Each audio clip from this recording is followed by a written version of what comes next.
Hey everybody, this is O with CLO Ed TV. Wanted to bring you in and show you my latest project, and I'll talk about this more in a second.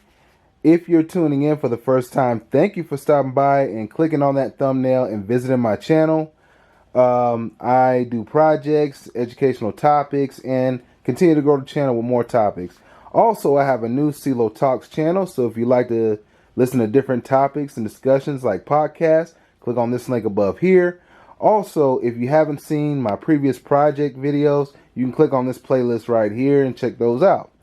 So, just want to bring this in, and I was really inspired to do something like this because of a channel called Looping Mania 9000, and here's the link right here. So definitely check out his channel. You also see a link with one of his videos in the community post. And what I really like to see is alternative ways of transportation. I was writing this to my morning gig, which is basically I work at a machine shop and kind of put things together. So this felt at home and familiar to add this bike motor to my bicycle. And before I was bicycling and pedaling, I was getting my calories burned in exercising. But I figured, hey, why not add a motor to this? And this video, I'm not going to get into the technicalities of what the legalities are and how you ride one of these, but I just want to overview the bike and show you what I did to it. So this is the Kent Bayside bicycle. You can get this at Walmart. At the time I got it for like $115, but now they're much more expensive. Over here is the motor. I won't get into the CCs, but I will have affiliate links for most of everything that I have here when I have time to add it. I have this CNC mic mount hub for the sprocket, and I'll show you that down here so you can get a closer look at it. And this is the sprocket and the chain that's connected to the motor here. So this is the pedal sprockets, and you can still pedal this as a regular bike. Over here is the gas tank right here, and it's got the hoses connected to the engine. Got your carburetor right there, and basically I want to show you this right here, which is pretty cool. This is my throttle setup, and it's really cool. I didn't want to use the one in the kit, and I like this one much better. I'm going with like red highlighted theme. This is an accessory rail that was gifted to me, and over here is something really cool. Let me show you this. This here, when you press the button, I'll bring you to the back of the bike. You've got your turn signal. That's important for safety right here. And it's got left turn signal, as you can see, and also right turn signal. It's got an alarm on it and all sorts of stuff. It's got a horn. So that's really cool. But I'll be doing more videos riding this, and let me know in the comment sections if you would like to see me do some riding videos with this. And I like to learn about alternative ways to travel. So this video was just to show a new project that I'm working on in my spare time, and this will be hopefully when the weather's good, or this will be my daily commuter. Okay, I just want to get the bike in view in a better position, and probably on the channel I'm going to talk about the history of bicycles in general and some of the historical engineers and custom builders of bikes, but I just want to go over a couple of parts that I did and some of the things that I really find fascinating about the kit that I got. Also, I'll leave a link in the description below for everything in this kit.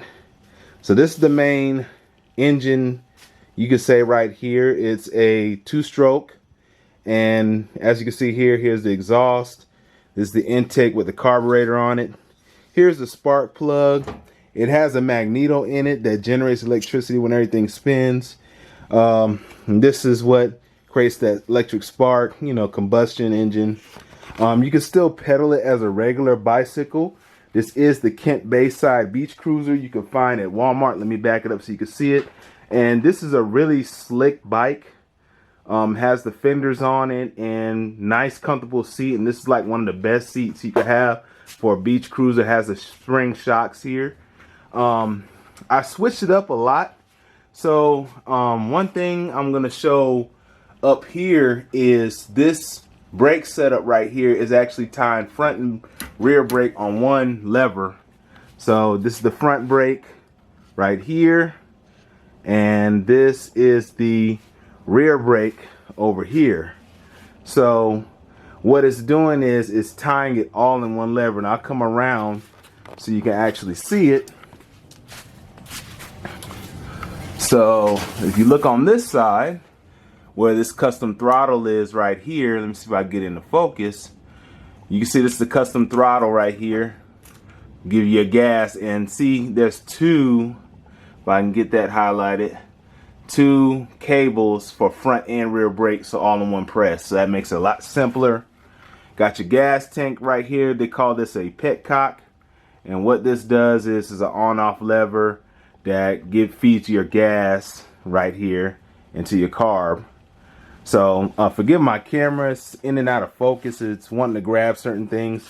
Now, one really cool thing I want to show, and I set it off to the side, is how I made this sprocket here. Well, not make it, but I added holes to it evenly, and I used my 3D printer to do that. Let me get the part and I'll explain how I did this.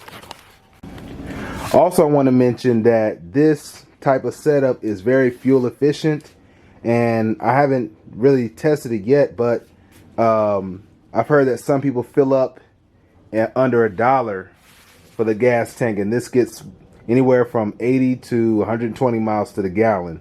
So that's really fuel efficient. This is one of those parts that I measured up and drew up real quick and threw in the blender. Now, what this piece actually does, it essentially what it does is centers this sprocket, and you pair it up with the CNC adapter, and a lot of people use these, that red piece right there, the CNC adapter. They use this to center the sprocket in the rear wheel without having to use the sprocket that comes with the kit. Now, this piece right here centers it, and I'll get it into focus. I don't know why my camera's just wanting to jump everywhere. This particular piece, you put the sprocket on and the CNC adapter, and it keeps everything locked on and centered. And what you can do with it is drill holes perfectly in each section of the CNC, because there's only 3 parts that it mounts. Let me see if I can get it into focus and show you. So these adapters you can find on Amazon, and I'll leave a link in the description. But as you can see, there's a 1.5 inch hub and a 1 inch hub. I have a 1 inch, so it's another piece of rubber to make it thicker, like an adapter piece and a metal piece. But there's only 3 arms, 1, 2, and 3, and that holds this whole sprocket together. The one that comes with the kit has a bunch of screws and rubber, and I just didn't want to deal with that. So let me show you the parts that I have left to install. Okay, so in this packet I have a different type of tensioner that mounts right here where the chain goes, but I'm just not going to open it. Here I have 2 side mirrors, and these mirrors I used with the bike before the motor kit got in there. So when you're riding on roads, you want to see what's behind you, just like in a car, and you make sure you can see behind you.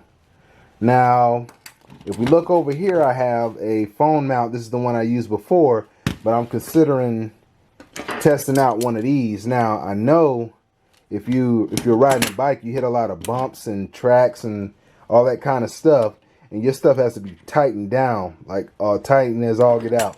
So you want to make sure that your stuff is either got some kind of pin or key in it, and then you tighten it down. You can put Loctite or whatever, but you don't want your stuff to move, especially your phone. Alright, I've got some upgraded Denso spark plugs. Now with these, I'm not sure, because the spark plug, let me show you, that came with the motor is a little shorter. Okay, this particular spark plug is shorter in height on the inside, although the thread pitch is the same as these in this box. These are Densos. Now, let me know in the comment section if I have to match the height of the threads, or if I could just put these in, because I don't want to mess up the pistons and the rods in this little motor. All right, I also have a speedometer right here. Now with this speedometer, there's a wire that goes with it, and that wire allows you to, I guess, clock the speed of the wheel. I also have to add this chain guard so it goes inside, sort of like that. Of course, a cup holder. Now, I used to use this before I added the motor, and I got to find a way to put it. As you can see, I was gifted this accessory rail by my wife, so I'm really appreciative about that. Also, this is the kill switch right here for the motor, so you can just kill the motor once you want to cut it off. Not much going on the left side except for that little signal, and you can just twist and take the little remote off, and I'll just show it right here. Forgive me for my camera not wanting to adjust the focus, just ridiculous. But let me show you this in the back. This is an all-in-one. Sorry about that, that was my horn. This is an all-in-one. So you got your left turn signal, right turn signal. You also have your horn, which I just showed right there, which is pretty loud. You also have different light modes. It also has an alarm on it too, and surprisingly works really well. So this has like 6 or 7 different modes, and it would come a little bit clearer in the camera. But like I said, for some reason I'm having focus issues, but that's okay. So it has different lighting modes, so you want to be visible on the road. And one thing I learned from experience with riding a bike, I love the fact that I don't have to spend any money on gas to get around, so I've been saving a lot of money. However, in America, especially a lot of certain cities, if your city is not designed for biking, you want to be especially careful, and you want to be more aware than drivers on the road. And all those people out there who go to the left to allow people to bicycle and go where they need to go, I really appreciate you guys, because you keep us safe and you keep you guys safe. So if you're bicycling on a road and there's no sidewalk, you can't. Really appreciate you guys out there who pull off to the side and are very aware of your surroundings and paying attention. One thing I want to mention, on this rear hub, I'm going to have to replace the bearings. Somehow, I guess maybe when I reattached the wheel, the bearings fell out. So I might have to replace the hub. And that's pretty much what I got for today. Don't want to talk your ear off, but this is my latest project. This is going to be my daily driver to and from work.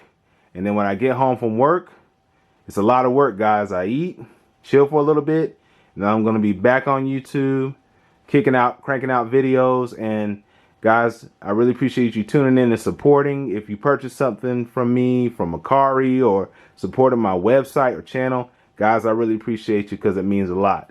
So links for everything that I talk about will be in the description below. And guys, I'm gonna end this video, but I will keep you updated, and maybe I'll give you a ride video once I get this bad boy fully together and assembled. All right, thank you for tuning in, and I'll see you on the next video. Peace.